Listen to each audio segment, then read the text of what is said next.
see different personal patterns show up in the breath as well. So there's this idea in embodiment of body reading or somatic assessment. And, you know, for example, if it's just saying more emotional people breathe a bit more in the chest, you know, it could be as simple as that, or some people are quite subtle about it. Is this something you have a relationship to? Oh, you nailed it on the head, Mark, because the way we breathe habitually, the way we breathe due to how we live our life, begins to imprint on what shows up in the entirety. You know, imagine we breathe 12 to 25,000 breaths a day. And so let's just say I breathe 50 breaths of a technique. You still have that entirety. If I turned on the Super Bowl and the score was, you know, 15,000 to 10 or 50, you get it. It's completely a lopsided game for a while, where the way a person shows up is the way they've been breathing. Very interesting, by the way. This isn't just from a state of, you end up breathing high in the chest, or a person has an affinity to breathe slower than the other. But notice this. 2 of my students that were 40-year meditators, they were actually friends, so it's kind of fun to have them both have this experience at once. 40-year meditators, mind you. And we went into the work, and I said to them, hey, you notice that you're just doing everything super slow, and you're attempting, even when I want to speed the breath up with you a little bit, that you want to fight to make it slow. Is it possible you formed this thought through spiritualism and many, many years of meditation that slow equals good, that slow equals best? And they were like, wow, that's interesting. What are we missing? And I said, you know what? You're achieving these deep theta states, these theta meditations. Oh, they're so fabulous. I commend you. That's the harder stuff to get. But what are you missing? And I called it, and both of them had like, they were like, I said, when you speed that breath up a little bit, you're going to fire a more alpha brainwave status, which gives you creativity. I said, have you been feeling dimmed in the creative realm? And they were like, yes. Wow, what a neat thing to discover that wasn't having to do with them creating dis-ease. It wasn't anything to do with heading in a direction that was hurting the body. It was just consciousness behaving based on how they've been breathing for many years. Slow equals good, as an example. Yeah. So, gosh, what a discovery. Yeah. And do you see any kind of cultural patterns? You know, if you're kind of like back in Israel, Palestine, or, you know, different groups you must bump into in LA. Is a pretty international city. So, you know, like British people are often a little bit narrow. We're not so much breathing into the width. Oh, yeah. Whereas you see Americans, much, you know, they've got more of that width going on. So, like, is there any other patterns you see like that? I'm kind of curious. Very much so. And I mean, this came from working with people. I'm a personal trainer as well. And so one of my clients that's an Englishman, and he's very proper, even in the way that he holds his body. And I had to get him to break out of the norm that was given to him by social norms, you know, social norms, things we've accepted that have to do with how we hold our body and how that might impair my breathing. So what I do is I say to him, don't be so polite. Get out of the polite breathing manner where, and mind you, this is a funny one. I say to people, we're standing in a world where if somebody hears you breathing, you're moving the breath enough to hear it, they might come check on you.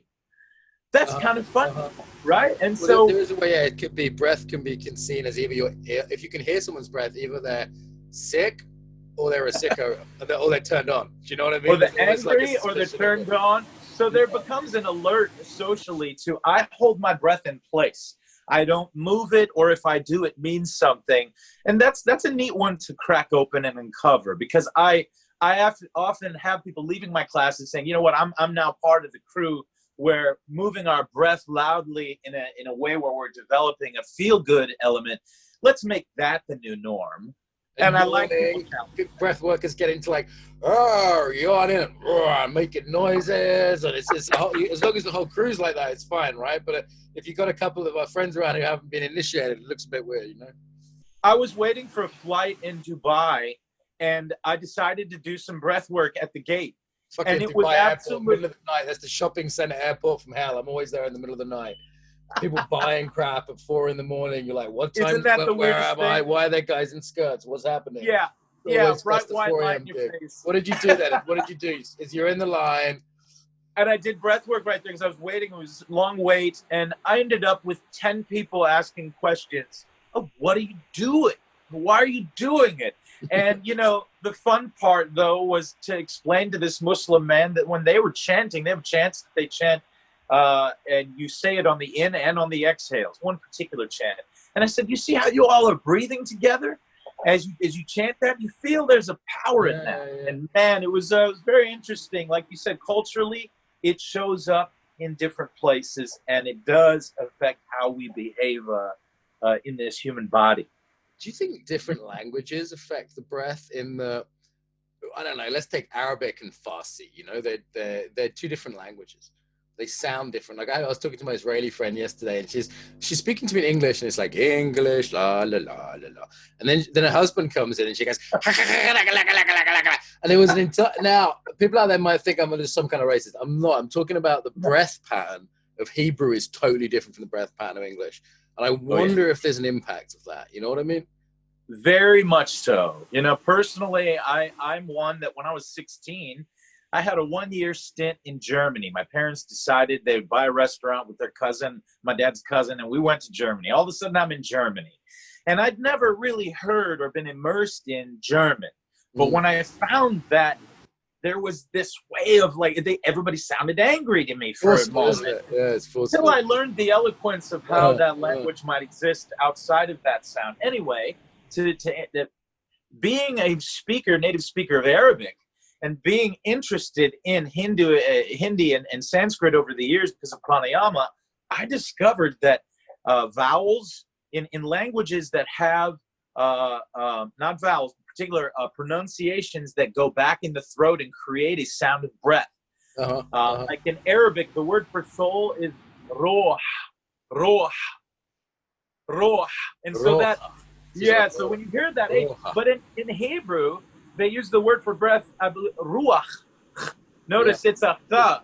Where in Arabic, the word they're connected words from the history, but language. One is ruach and one is ruach. And so you have ruach. And so you have people utilizing very breathy parts of their language. And I find that those cultures and those people using those languages end up more connected to the movement of breath.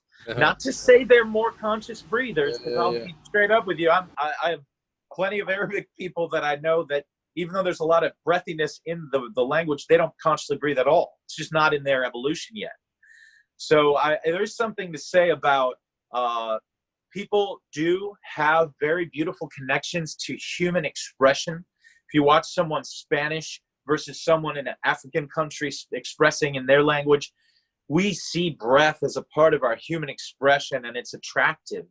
I believe it added to how we expressed something. In fact, if you were to try to hold back your breathing, or you were one that can't speak very loudly, you'll notice the expression is dimmed. But when the breath can be big, if you've ever, But the first time I heard a Jamaican guy laugh, like my parents had a Jamaican friend, it was like, ho, ho, ho, ho, ho. And I was used to like English laughing, which was like, hello, ha, ha, ha. Right. It was like a full embodied, full-hearted, non-apologetic laugh. And I was just like, wow. Like I knew this guy had a different whole way of living just from that breath pattern, you know?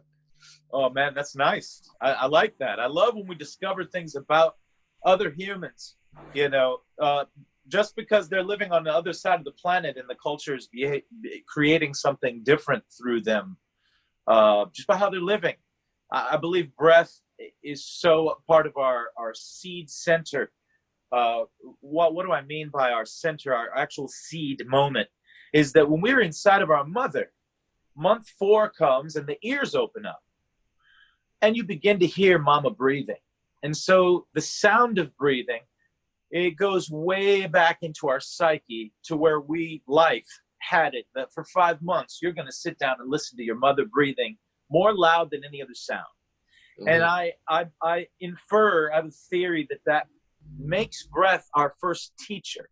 That if mom was breathing fast, it meant one thing. If mom was breathing slow, it means one thing. And this may be why Ujjayi breath is so infiltrating. You can immediately go to Ujjayi breath, and the sound of the hiss in the back of the throat becomes having the ability to gather my awareness quickly. Why is that? Is perhaps the primordial sound was 5 months of us listening to this sound of breath. And it sounded like, because it was muffled, we're on the inside, possibly like Ujjayi sounds to us now. Interesting. Yeah.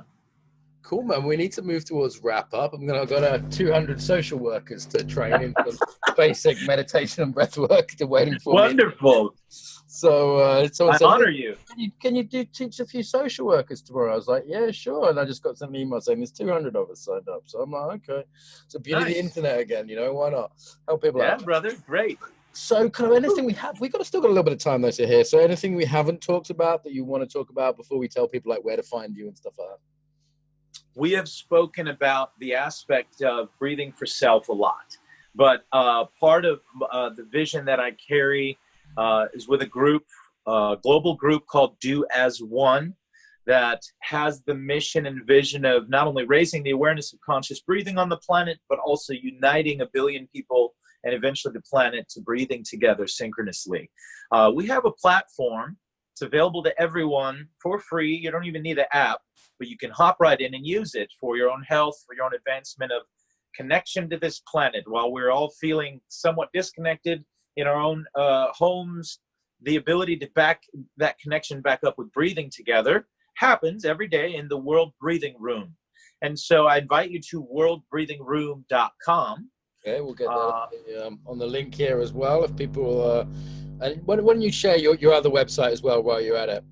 Thank you. So the breathing education is at omnibreath.com. If you'd like to visit me, email me, reach out.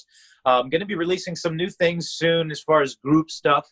The doasone.org or worldbreathing.room.com both get you to the same place where you can breathe with people from all over the planet. The tool is there for free. We created it because we want the planet to breathe together. We want to invite beyond race, color, creed. The breath doesn't have a religion.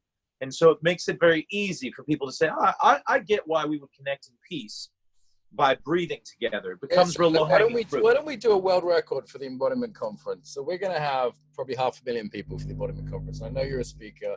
Well, we could do a little world record attempt just for fun, like most people breathing together at once online. And let's do it. Set that up with Daniela. What we'll do is we could make it before like one of the main stage slots, just like a 5-minute thing. And we could do it like in association with that. That's kind of a fun thing to do. And it's hard to get agree on politics, but it's like, what's the minimum we can agree to do together? Okay, a 5 long breaths, Yeah. Here's my one request. I've had moments where this invitation was given, and yet if it's just inserted as something cute or something 5-minute-y, mind you, we won't breathe together for more than a small segment, but before it, here's my request.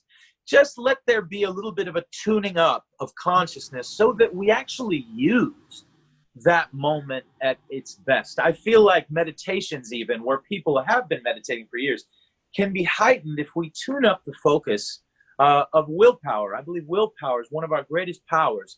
And so, give a slight lead up. Or maybe if my session, I don't know if my session. We can talk about it, but I think there's possibilities there. You're amazing for saying so. I must say, I love your spirit, I'm always looking for places to kind of, good things and connect with different people with cool stuff with embodiment. So I like your vibe, Rabia. It's nice to talk to you. So I'm kind of a bit shorter than normal just because I want to get my head together before this talk. Please do. Go have a great talk. Or something. So I will see you on the social media. People know your website's there. Do you have a closing message about the breath to finish off with? Closing message would be, do not become afraid of the air. Right now on this planet, you're wearing masks. You're slowing down. Some of you are not even coughing. When I must tell you, if you were in the ICU and they needed you to reach your lower lungs, they would have you cough. I'm saying this because many people are, and so don't become afraid of the air, but rather find out more about your breathing. Let conscious breathing be not at all threatening, but let it be rather an open door to more about you, more about your health, and hopefully, as we learn to breathe together synchronously as a human family, we may see the day where we wake up, we breathe together before we head out into the world. And so that's my last charge to you all, is Allow breathing together to lead us to a world of peace. Beyond peace talks, there is the breath that unites us. Beautiful. Talking ain't enough, and don't be afraid of the breath. I love that. You know, like how basic is it? Making everyone afraid of the breath right now. That's got to be a bad thing. It's so fundamental. So shukran. Thank you very much for joining. Have fun. Welcome. And yeah, I'm definitely going to see you again, mate. So real pleasure. Good first meeting. Thank you, Mark. Great pleasure, brothers. Have a great one, everyone. Blessings. Bye-bye.